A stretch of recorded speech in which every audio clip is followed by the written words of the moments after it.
આકાશવાણી અમદાવાદ વડોદરા. હવે સાંભળશો ભાવનગર જિલ્લાનો સમાચાર પત્ર. લેખક સુરેશ ત્રિવેદી. ભાવનગર જિલ્લામાં ઠંડીનો આરંભ થઈ ગયો છે અને રવિ પાકનું વાવેતર વધીને 16,100 હેક્ટર જમીનમાં થઈ ગયું છે. ભાવનગર જિલ્લો ખાસ તો ગરીબોની કસ્તુરી ગણાતા ડુંગળીના વાવેતરમાં રાજ્યમાં હંમેશા પ્રથમ ક્રમે હોય છે.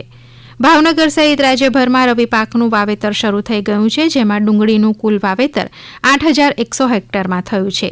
તે પૈકી એકલા ભાવનગર જિલ્લામાં ડુંગળીનું 7,000 હેક્ટરમાં વાવેતર થયું છે. આ વર્ષે ધીમી ગતિએ ગુલાબી ઠંડીનો આરંભ થતાં હવે નવેમ્બરના બીજા સપ્તાહમાં જિલ્લામાં રવિ પાકનું વાવેતર 16,100 હેક્ટરમાં થયું છે. હવામાન વિભાગની આગાહી મુજબ ભાવનગર જિલ્લામાં નવેમ્બરના ત્રીજા સપ્તાહમાં ઠંડી જામશે, ત્યારે રવિ પાકના વાવેતરનો આરંભ ગોહિલવાડ પંથકમાં પણ થયો છે. જિલ્લામાં રવિ પાકના આરંભે કુલ વાવેતર 16,100 હેક્ટર થયું છે. ખાસ તો ડુંગળીમાં સમગ્ર રાજ્યમાં કુલ વાવેતર 8,100 હેક્ટરમાં થયું છે. ભાવનગર શહેરથી 45 કિલોમીટર દૂર આવેલું કાળિયાર માટેનું વેળાવદર રાષ્ટ્રીય ઉદ્યાન સમગ્ર ગુજરાત રાજ્યનું નજરાણું છે અને અહીં માત્ર કોળિયાર જ નહીં, તે સિવાયના અન્ય પ્રાણીઓ પણ નિવાસ કરે છે. હરણ જેવા દેખાતા કાળિયાર એ તો રાષ્ટ્રીય ઉદ્યાનનું ઘરેણું છે જ. એ સિવાય અહીં વરુ, લોમડી, શિયાળ, સસલા, જંગલી બિલાડી સહિતના વન્યજીવો પણ વસવાટ કરે છે. દર વર્ષે 16મી જૂનથી 16મી ઓક્ટોબર દરમિયાન પ્રાણીઓના સંવનન કાળના કારણે અહીં મુલાકાતીઓ માટે ઉદ્યાન બંધ રહે છે. શિયાળાના સમયે આ વન્ય પ્રાણીઓનો વસવાટ નિહાળવા માટે મુલાકાત લેવાનો શ્રેષ્ઠ સમય માનવામાં આવે છે.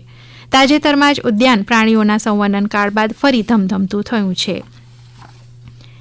હવે ઠંડીની મોસમ શરૂ થતાની સાથે ખાસ કરીને હેરિયર કુળના પક્ષીઓ આવવાનો આરંભ થયો છે. આ કુળના પક્ષીઓ કઝાકિસ્તાન તરફથી ઉડાન ભરીને હજારો ફૂટ ઊંચી હિમાલયની પર્વતમાળાને ઓળંગીને ભાવનગર સુધી દર વર્ષે આવે છે. શિયાળો ભાવનગરમાં વિતાવે છે. ઉજળી ઢોંક, સફેદ ઢોંક, ખડમોર, તેતર અને ચંડોળ પક્ષીઓ પણ મોટી સંખ્યામાં દેખાય છે. શિયાળા દરમિયાન રાતવાસા માટે એકઠા થતા હેરિયર જાતિના શિકારી પક્ષીની સંખ્યા વિશ્વમાં સૌથી વધુ અહીં છે.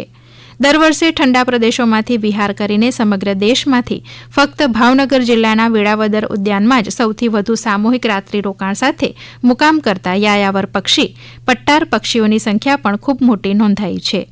આ નેશનલ પાર્કમાં 1,200 હેરિયર મહેમાનગતિ માણી રહ્યા છે. સમસારા શિપિંગ કંપની પ્રાઇવેટ લિમિટેડ મુંબઈના આર્થિક સહયોગથી અંધજન મંડળ અમદાવાદ અને રાષ્ટ્રીય અંધજન મંડળ ભાવનગર જિલ્લા શાખાના સંયુક્ત ઉપક્રમે મારૂ કંસારા જ્ઞાતિની વાડી સિહોરમાં 10 દિવસીય સિલાઈ મશીન ટ્રેનિંગ પ્રોગ્રામ બાદ સિહોર નાગરિક સહકારી બેંકના ચેરમેન અશ્વિનભાઈ ગોરડિયા સહિત મહાનુભાવોના હસ્તે 25 દિવ્યાંગ બહેનોને સિલાઈ મશીન અર્પણ કરવામાં આવ્યા હતા. ભાવનગરમાં નારી ગામની નજીક 20 એકરના વિશાળ પ્રાંગણમાં અંદાજે 100 કરોડના ખર્ચે ભાવનગર રિજિયોનલ સાયન્સ સેન્ટરનું 29મી સપ્ટેમ્બર 2022ના રોજ લોકાર્પણ કરીને વિજ્ઞાન ક્ષેત્રે ભાવનગરને અગ્રેસર કર્યું છે. ગુજરાત સરકારના વિજ્ઞાન અને પ્રૌદ્યોગિકી વિભાગ હેઠળના Gujarat council science and technology અંતર્ગત રિજિયોનલ સાયન્સ સેન્ટર ભાવનગર કાર્યરત છે, જેમાં આરએસસી ભાવનગર 5 અત્યાધુનિક ગેલેરીઓના માધ્યમથી બાળકોમાં એસ્ટીમ લર્નિંગ પ્રત્યે રૂચિ વધારી રહ્યું છે. છેલ્લા 2 વર્ષમાં 2.5 લાખથી વધુ મુલાકાતીઓએ મુલાકાત લઈને વૈજ્ઞાનિક અભિગમ વિકસાવવાનો પ્રયાસ કર્યો છે, જેમાં 80,000 જેટલા શાળાના વિદ્યાર્થીઓનો પણ સમાવેશ થાય છે. વિજ્ઞાનમાં રસ ધરાવતા સામાન્યજનો માટે લર્નિંગ બાય ડુઇંગનું આ એક સરસ મજાનું સેન્ટર છે. રિજિયોનલ સાયન્સ સેન્ટર ભાવનગર શિક્ષકો માટે એક્સપ્લોરેશન કમ લર્નિંગ સેન્ટર છે. રિજિયોનલ સાયન્સ સેન્ટરના સ્થાનિક ભૂગોળને ધ્યાનમાં રાખીને વિજ્ઞાનની વિવિધ શાખાઓ આધારિત 5 થીમ આધારિત ગેલેરી છે, જેમાં marine aquatic gallery, automobile gallery, bioscience gallery, electromechanics gallery અને નોબલ પ્રાઇઝ ઇન ફિઝિયોલોજી અને મેડિસિન ગેલેરીનો સમાવેશ થાય છે. દેવ દિવાળી ગઈ પરંતુ હજુ હીરાના કારખાના બંધ હોય રત્ન કલાકારોની હાલત કફોડી બની છે. ભાવનગરનો હીરા ઉદ્યોગ ઇતિહાસમાં ક્યારેય ન જોવાય તેવી ભયંકર મંદીનો સામનો કરી રહ્યો છે, જેના કારણે હીરા ઉદ્યોગમાં પડેલું દિવાળીનું વેકેશન હજુ લાંબુ ચાલશે અને ડિસેમ્બર સુધી માર્કેટ ખુલે તેવી હાલની સ્થિતિમાં કોઈ એંધાણ જોવા મળી રહ્યા નથી. હીરા ઉદ્યોગની મંદીની અસર રત્ન કલાકારોની રોજગારીની સાથે તેમના પરિવારના ગુજરાન ઉપર પણ વર્તાઈ રહી છે.